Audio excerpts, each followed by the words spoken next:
friends, my name is Heather Sardella and I'm the owner of Blossom and Bloom Florals here in Durham, North Carolina.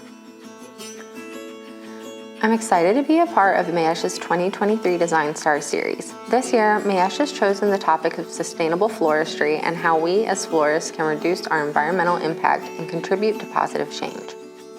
We're going to be talking about some sustainability tools that you can keep in your sustainability toolbox to make sure that any event, workshop, design inspiration you have, anything that you're building goes off without a hitch. I really want to give you is tools and tips and maybe small steps that you can take to be able to start to integrate more and more sustainability into your designs. So first and foremost, we're going to be talking about different mechanics and tools that I use to replace floral foam. The other side of that is we're also just going to talk about managing expectations. How do you approach being a sustainable florist in a floristry world which may not always prioritize that?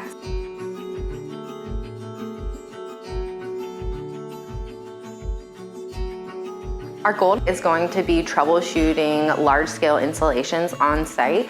And part of the way I do that is I have a toolbox full of sustainable tools that I use.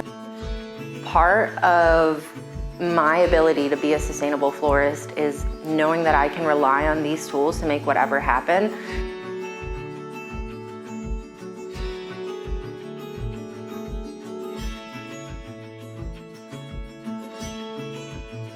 So the items in my toolbox, by and large, are things that are going to help me replace floral foam in some way, shape, or form. This is an example of a little chicken wire bundle that we have. There's like different ways you can do this. Sometimes it really behooves you to put some sort of mechanic in between the pillow itself. We've got this little just very light pillow we're going to be working with. But this chicken wire is your best friend when it comes to replacing floral foam.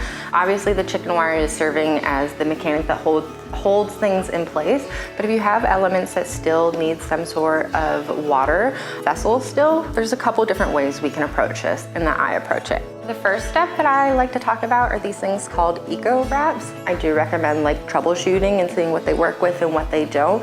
But that being said, I have put flowers on this compostable roll, and we get compostable dog bags that you put around it, and we've had flowers survive in these little wraps for, I'm not joking, up to 12 hours. The next one, when it comes to replacing floral foam as far as like your water mechanics go, are these water sleeves from NewAge Floral. And what we do with these is basically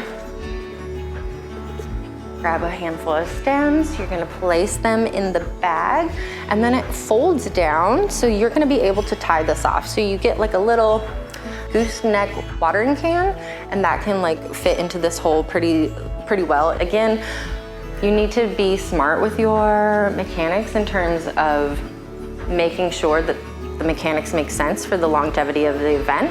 For example, today we're going to be designing for a photo shoot, but the mechanics today that I'm using for a photo shoot might not be the same things that I would employ for a wedding. Originally, my idea for installation had been to do some sort of hanging structure for the photo shoot, but with the venue we're in, that's no longer a possibility.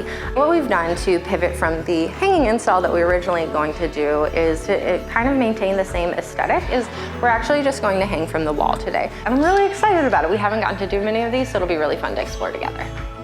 And I do know it can be hard, especially if you're not a florist who is like well versed in sustainability, or it's maybe something you're testing out. If you get to an event, a wedding, installation, anything, and it's not what you expected and you have to pivot your expectations, it can be really, really easy to go back and rely on that floral foam that you were relying on before. So step one of this is going to be, obviously we're gonna forego our floral foam altogether. I have been really lucky and been able to put these command strips up for a little while, but I do wanna say, please make sure you carry alcohol wipes with you. You need to make sure whatever situation you're setting up on has a clean slate. So what you might have done with the floral foam in the beginning is, you've had a pre-soaked brick, it's got its cage and everything, you can tap it up on here really easy, and obviously you know all the ways you're gonna cover those mechanics. It's kind of the same with the chicken wire, we're just thinking about it a little differently. We're going to be nestling our little chicken wire clouds on these babies, and we just wanna make sure they're really secure. This is going to move as you're putting stuff in. Just don't be precious about it. Like, you really gotta breathe through the process. In sustainable floristry, we really try to eliminate as much single-use plastic as possible. I have water tubes that we reuse candidly often. They come in so many different kinds of forms, and we actually recycle these from anytime we get an order from Mayesh of either orchids or anthurium. And we also have these smaller vessels, and I really like these because they have the little poker at the end. Another way that we can replace some single-use plastics is this kind of waxed hemp twine. I really love this as a replacement for floral tape, you know, the waterproof floral tape. And the reason that it's important that it is waxed, it's not just like hemp twine, it really does have like a wax layer to it, is because it's not gonna let the water leach out of the vessel. Another item that we can use to replace floral foam, either in conjunction with chicken wire or alone by itself, are these floral frogs. They come in a multitude of varieties, sizes, and they've got some weight to them. You put them in the bottom of your vessel. Floral frogs and chicken wire, as opposed to floral foam, is you can take an item out and put it back in as many times as you want. Another mechanic that we use to get rid of floral foam are reusable vessels. Again, you'll see this is plastic, but it's not single use. It's not like a zip tie that we're gonna just cut off immediately and never think of again. These are urn inserts that you can get from pretty much any wholesaler, or you can go to Michael's and find them.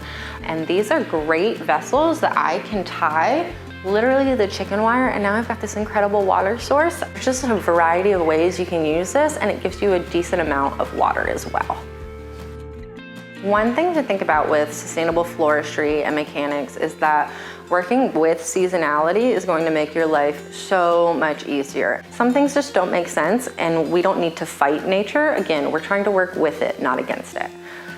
A really useful tool that you can use for this, even thinking outside of seasonality, is Sue McCleary, the previous Mayesh design star, has written a really beautiful blog post with Mayesh that details all sorts of flowers that do well outside of water and the degrees to which they do. It's an incredible resource and tool to use when just thinking about designs. I think a huge part of sustainable floristry is knowing your product, knowing your tools, and then troubleshooting beforehand.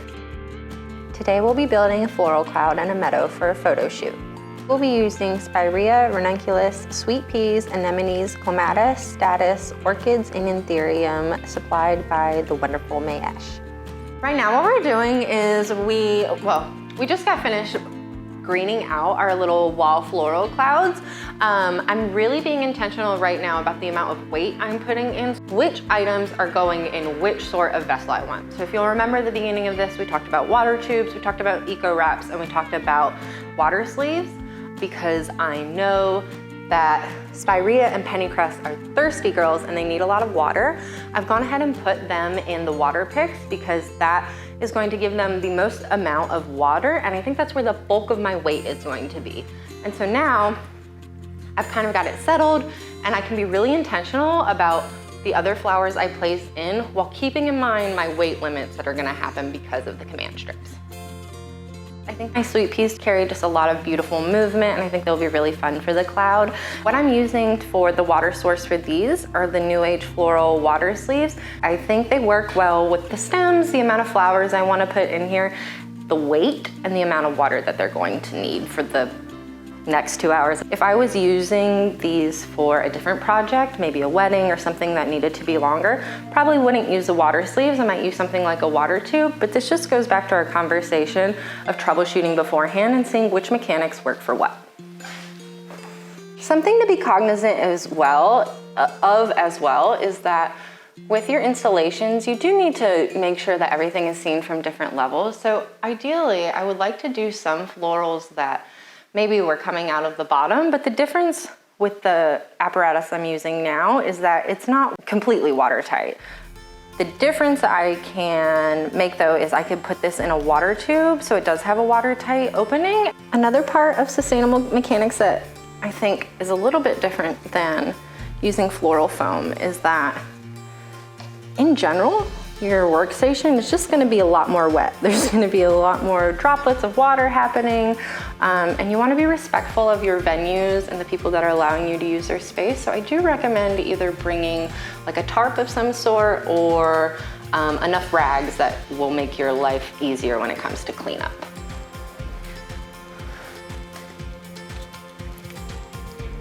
And as I am getting more weight in here, my cloud is just moving a little bit forward on the command hook, so I'm just going back and making sure that the mechanics are still holding.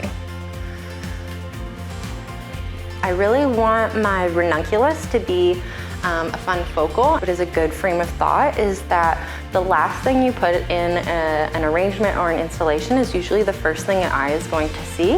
I think the peach and the yellow is going to pop really beautifully against this lavender and green. So now we're going to go in and you'll see that we have gone ahead and pre-put a bunch of our Ranuncs already in the water tubes. I really want these Ranuncs to like sing the joy of this installation. With water sleeves, if you ever use them, the ones from the NewAge Floral, if you're putting them in chicken wire, if you inadvertently end up catching one of the arms of the chicken wire, it can rip the plastic. You do need to be a little bit more intentional and safe about where you're putting your flowers.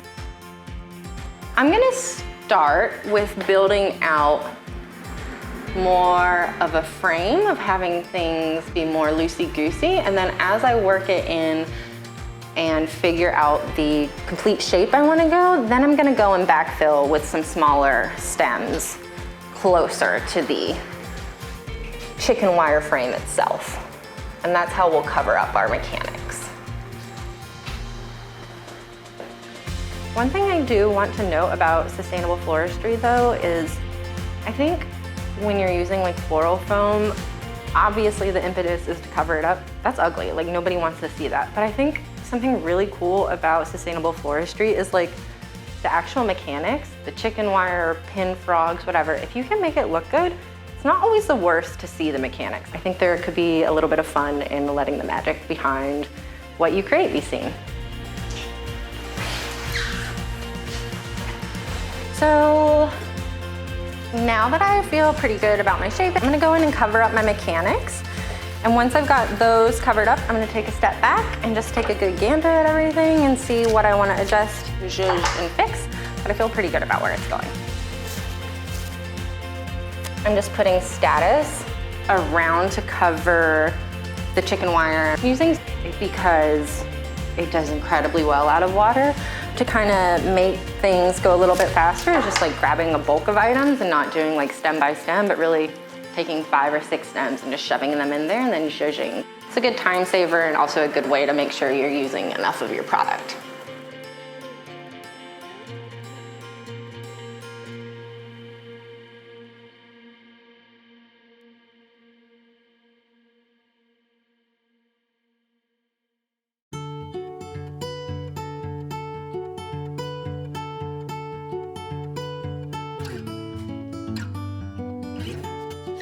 Now what we're going to move on to is our little meadow in the front.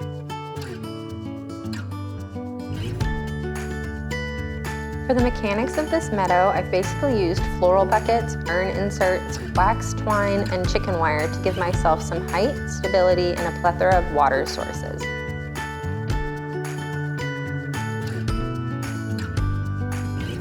I'm gonna give a little bit of height in this upper guy. I'm really not thinking too much about this right now. We're just getting stuff in there kind of thing. And we will zhuzh and troubleshoot at the end.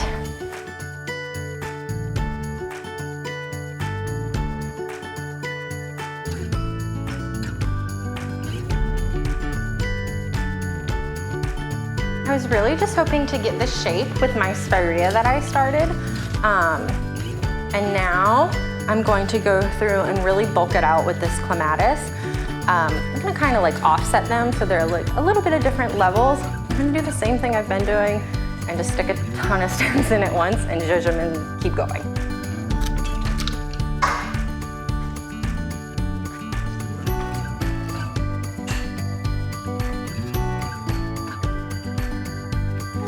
Another reason that I'm doing these in bulk, so that it is multiple stems at once, is we have an English garden maximalist style. And so what that means for me is that I try to make stuff look like it would look if it was just growing in your garden naturally. So an easy way to do that sometimes is just to clump things together like that you would naturally see them in a garden. And it also just makes the design process easier.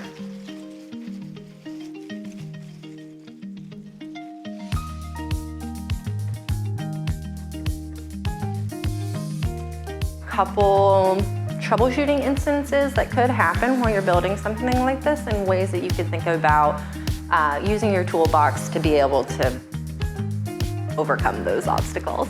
Just not being too precious about your vision.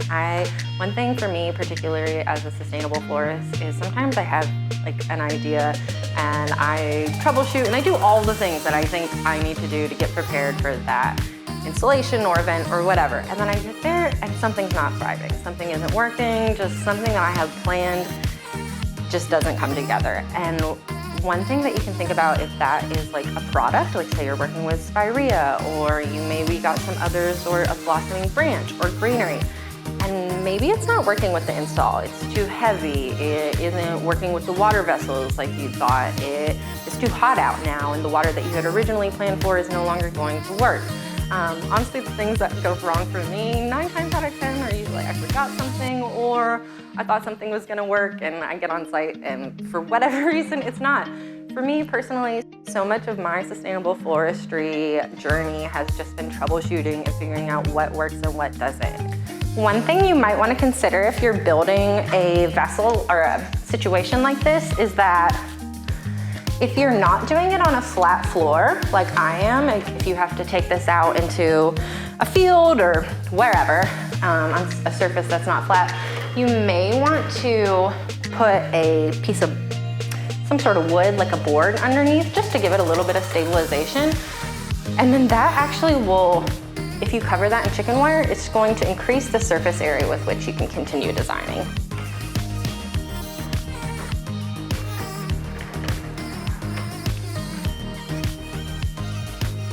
I've pretty much got almost everything done. I am in a second going to go back through and just cover up a couple more of the mechanics. But right now I am covering the base of the chicken wire from this apparatus with some moss. Just really like the look of moss when you're thinking about like a meadow and just making something look like it grew in place. I think this is a really fun feature, and we can reuse this moss indefinitely. So just to kind of recap, what we did today was go over different mechanics and tools that you can use to replace single-use plastics and floral foam. And we also talked about troubleshooting large-scale designs and installations on site with the use of your sustainability toolbox. The whole process of sustainable floristry just includes not being as precious about the whole process as you might usually. Sustainable floristry requires you to have a lot more wiggle room in your products, your design style, and just your overall expectations. So my encouragement to you is play around with these different sustainability tools and see what works and doesn't work for you. And most of all, have fun.